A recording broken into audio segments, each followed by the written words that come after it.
to get the permission from the Ministry of Culture to come here. And of course, I would like, staying here, I would like to say thank you for all people of the Netherlands for quite much support which all people of Ukraine are needing, especially now. Always needed since the beginning of the war, and today need even more than probably in the beginning. So, Trail of Terror. You probably know what the Kherson is. This is the city. Please, can you speak louder? Louder, sure, I will try. It is difficult to understand. Okay, clear. And I will try to speak louder and maybe not so fast. Thank you. Understand. So, Kherson.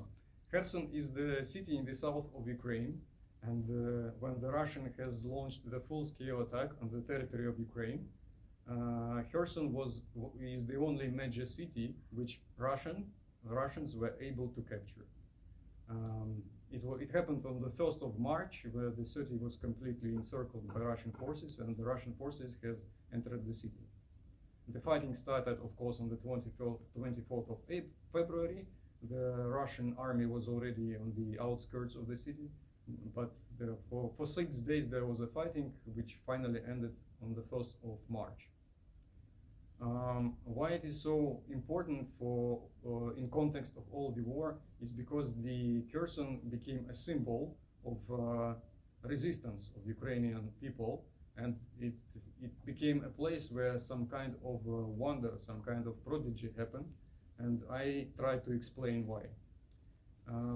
First of all, I have to say a few words about myself before I start speaking about the war, before I start speaking the occupational time and the art which I have created there.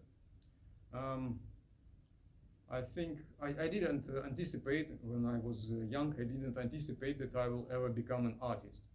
I made a nice career as an officer at sea. I was finished working maybe a few years ago as a first officer, bringing containers around the world, carrying containers around the world, and quite often I was in Netherlands, in Port of Rotterdam, as a first officer, carrying the cargo here, carrying the containers.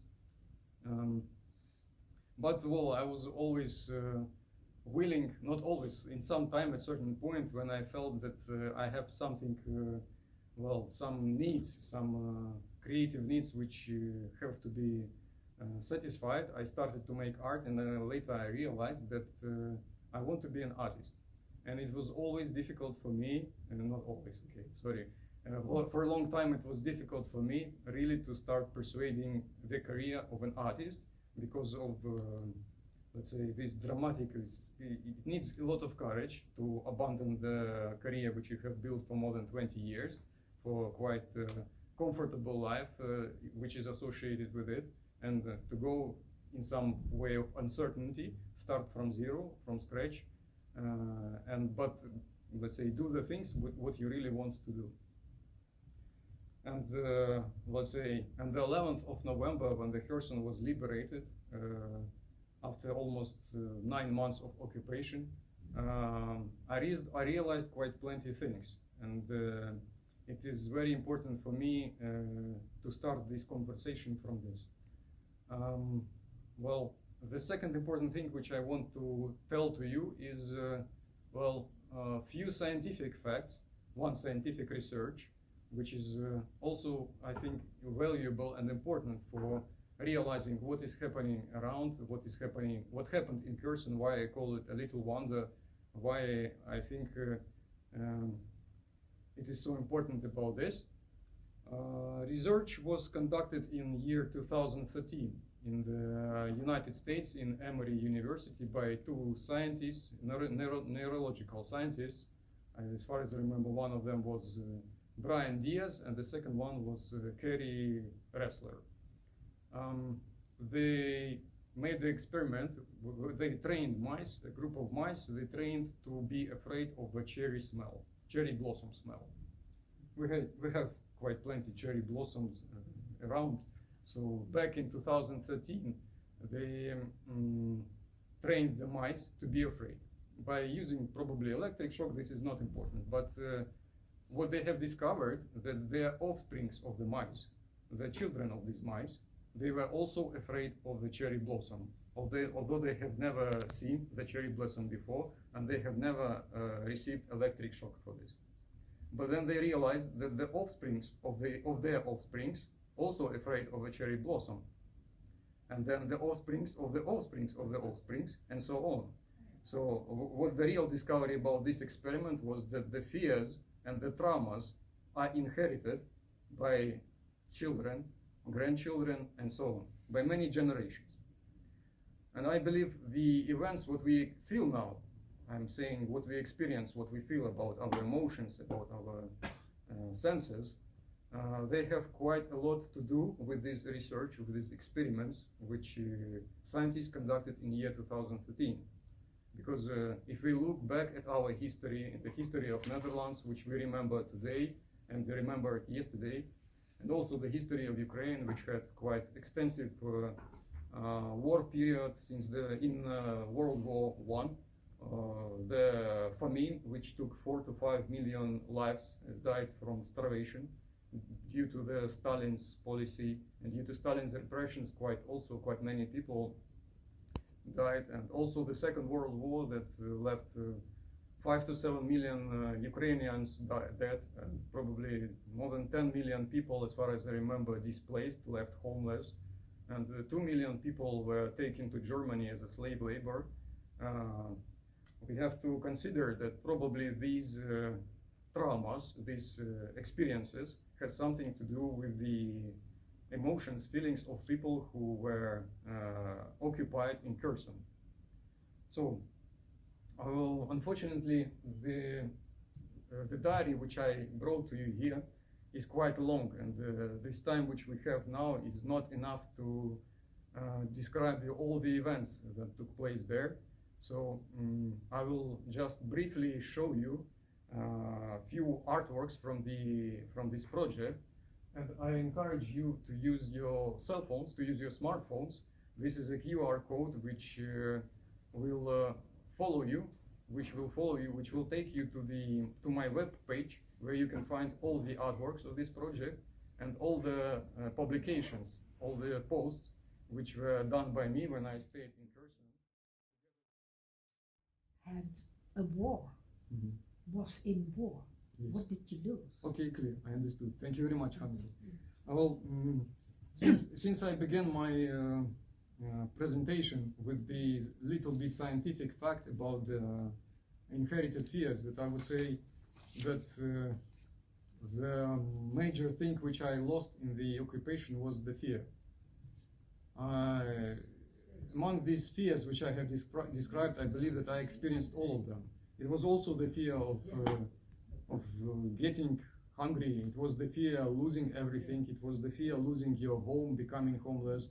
It was a fear being killed, being mutilated, losing your arm, losing your leg, for example. It was the fear of being captivated, staying in jail, in Russian captivity, with all these things which they do, these dangerous and absolutely unacceptable things what they do. And I think this is it. This is what I lost there. I really lost the fears. And yeah. So it means if I lost the fears, I gained the courage. And I gained, of course, the confidence in my own life, and let's say making parallel between the events which happened during the occupation. I must say that all these 8.5 or 9 months, almost 9 months, which I spent there, is like a life on the fast forward. These 9 months is like 90 years of the life. I would say that in the peacetime, I didn't realize these fears which I had, but quite often I made a decision. I made the decisions, and I was making the actions which were dictated by these fears. They are so-called easy decisions, I would say. For example, I chose to betray myself. There was a time when I had to quit the maritime career, and I hesitated shifting to doing art. And actually, this is about betraying myself. This is an easy decision of escaping, for example, escaping the requirement of starting doing something about my art, about it has also a lot to do with my relationships with the people, with wife, where I have chosen to build the fences, not to be open to the people, where I had chosen to separate myself from the society, from the people, instead of feeling united with the people, assisting them. And well, in the occupation during these 9 months, you understand that if you make a mistake, you will immediately see the results of this mistake.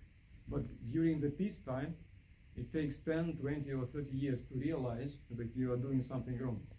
And when the realization comes, when you start to realize, it's already probably too late to do something. Same in the occupation. It's probably too late to do something if you're already dead because you made the wrong decision. But let's say since I'm alive and since lots of people stayed alive in Kherson, manage all the way until they get their freedom, and let's say this discovery will stay until the end of the life.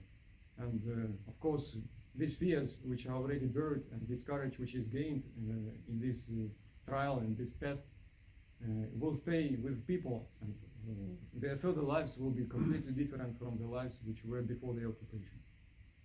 And my life, of course. Yes. And when do you get up with a smile? What will be the day you get well? That you have many days now. So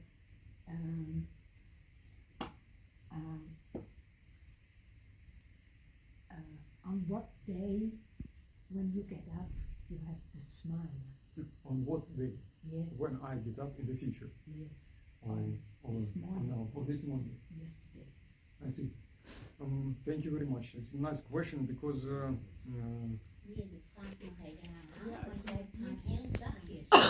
Sorry. Wanneer sta je op met een glimlach? Vraag ik hem. Ja. En hij gaat nu uitleggen wanneer dat is. this is a very nice question. Then I will come back to the TV picture which I made. Well, I have to say a few words about this picture. It was a large gap in my publications because at the beginning of May, Russians had seized Ukrainian phone connection and Ukrainian internet. So let's say all the way from 24th of February until the beginning of May, I had an ability to use Ukrainian internet. Let's say it's quite nice when you still have it. It's more or less reliable. You use the VPN connection, and then you more or less feel yourself safe. And then you can read the reliable internet sources for the news happening around. Then you also can do something. But at the beginning of May, I lost internet completely. So I was in the middle of the occupied Kherson, and I was not able to get the reliable information on what's happening around. And then you are not able to call anyone. Your friends, relatives, all you can do is just get in your car and drive to your friends or relatives if you want it. And then you don't know which way to take because there are Russian checkpoints on the roads, and it's better to avoid these checkpoints. So the situation without internet is quite challenging, and for a long time I was not able to get back the internet. Because quite many people lost it, and there was only one provider which remained in Kherson, and that was able to take internet from Crimea, from Russia. It was not reliable internet, but still it was an internet which helped me and the other people to get the right information, to get the reliable information. So I would say this period of this gap where I didn't make any publication because I didn't have the internet connection was, I think, the toughest period in my life. And I would say that all this occupation, actually all my life, I was preparing myself to survive in these conditions. And the way I lived this 1 month, I think more than 1 month, has also changed the way I see the world. I see myself, because quite many days within, not all of these days, but I was actually happy. And it's also about the faith. It's also about the ability to focus your attention on the things which make you feel bad on the negative, or the things which make you feel good. It's also something about the way how to be happy is how we use our attention, where we direct our attention. It's probably about the some explanation, some word which is like when we like to feel ourselves happy, then nothing can spoil our decision. And if we decide to make ourselves unhappy, then everything will help us.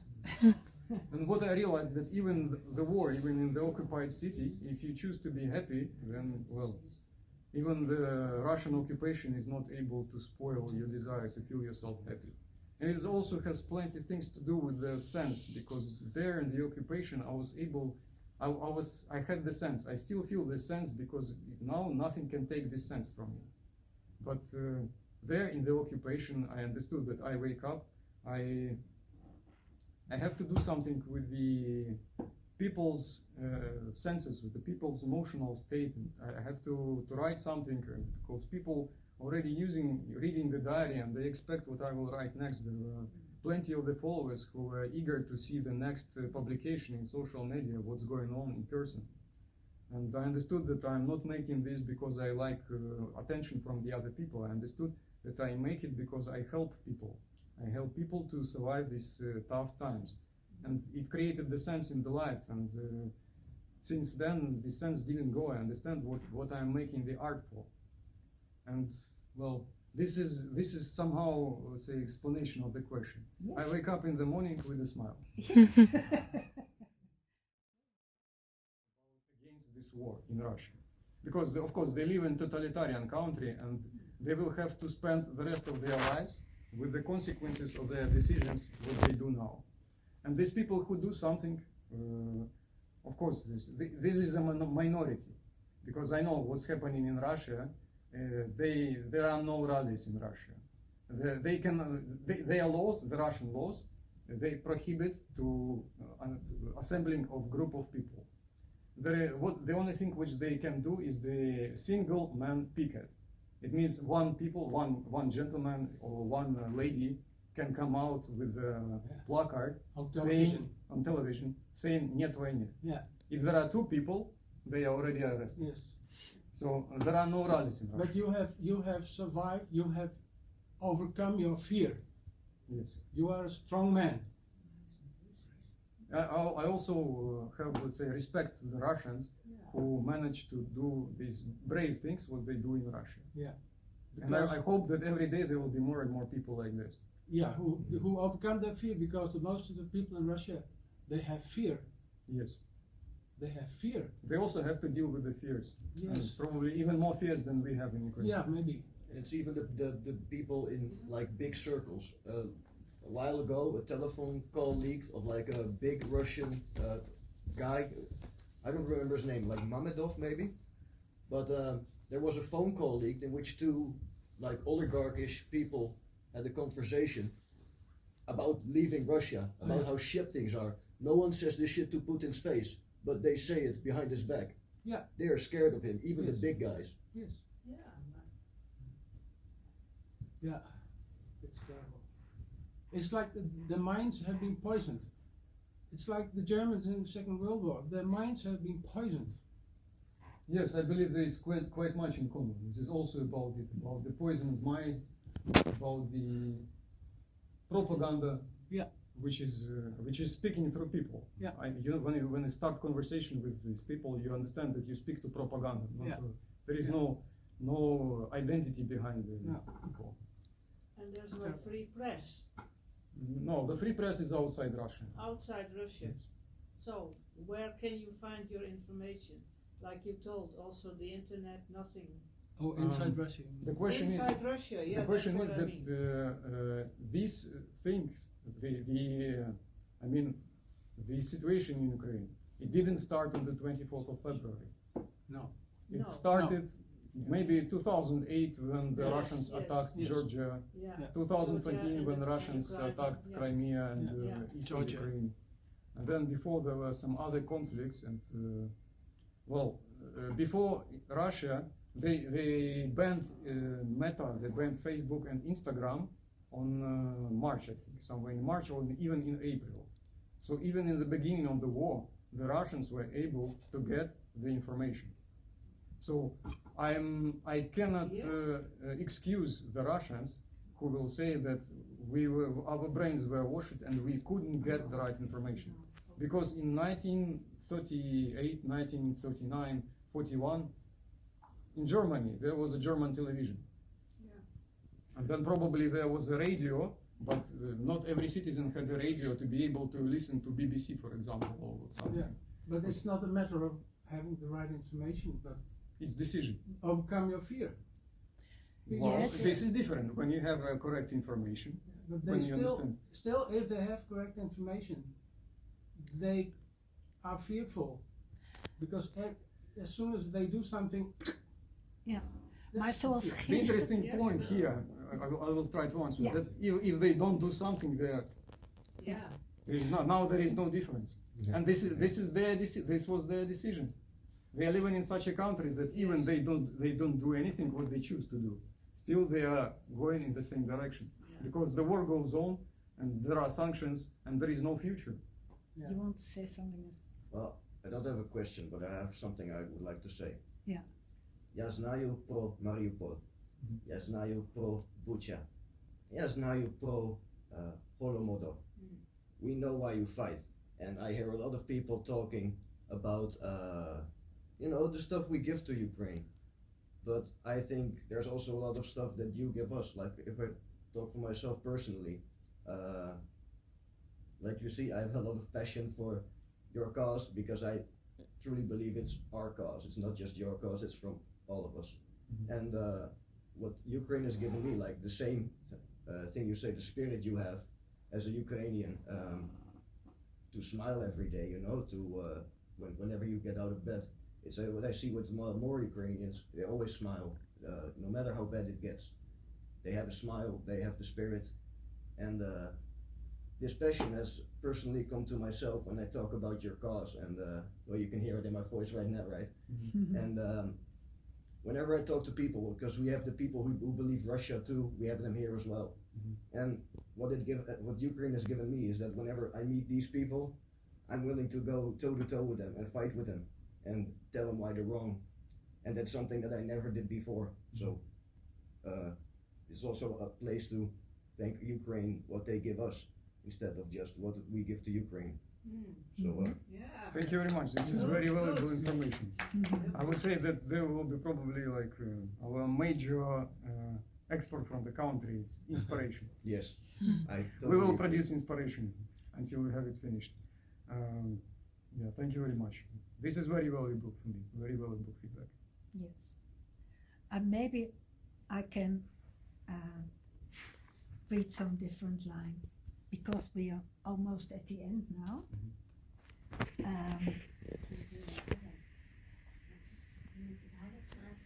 Ja, ik moet harder praten, sorry. I have some lines from Emily Dickinson, a poet. Hope is the thing with feathers that perches the soul and sings the tongue without the words and never stops at all. Hoop is het ding met veren dat in de ziel gaat en zingt met tonen zonder woorden en nooit stopt. Nooit.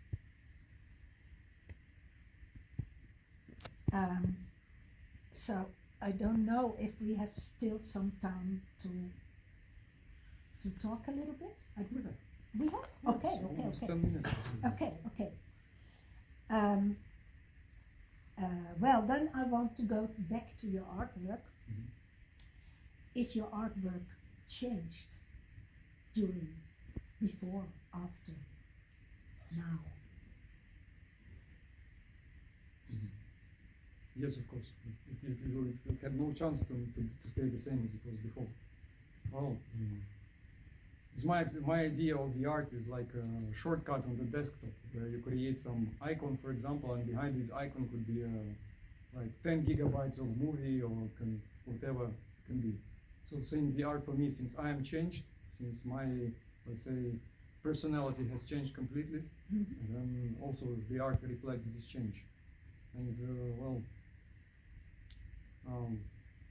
I would say that my art is now like just more pure, if it's to say. It's just more easy. It's leaving me very easily. Like there are no obstructions as it was before. Because before I had the, let's say, times when it was difficult. But now it's like very easy. It is done very easy.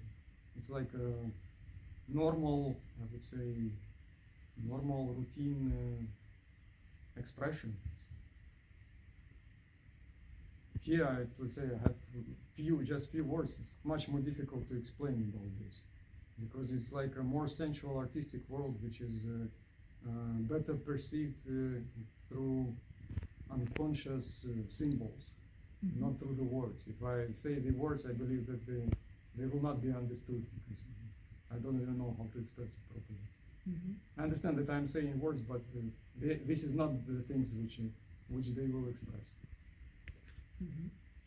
And of course, now what I told yesterday during some short interview is everything what I express now, everything what I convey through my art is inside this or that way has to deal with the war. Because all this experience which I have passed, it's changed me and it changed my art. And since we live in the country when there is war, and when the war will be over, there will be other countries. There are Iran, there are Northern Korea, which has passing the same, let's say, same conditions, same transformations as Ukraine and Russia, and they will demand this knowledge. They will demand the assistance. These people who will be fighting for their freedom in the future, of course, they will do. I believe the world will change, and in this changed world where everybody is connected, there is no place for such countries which are possessing nuclear weapon and able to change able to influence the other countries with the armed forces, with the power, with the force. And I also understand that after passing this occupation, and I realized how everything is connected in the world. How one decision made there by completely unaware group of people creates the situation in the other part of the world. And, I believe the future world, it will also be more, let's say, conscious about the results of the decisions. I understood that I'm responsible for not only for myself, not only for my family, or not only for my country. The responsibility goes far more beyond. It's all about the planet, and if more people will realize that we will make more actions which will lead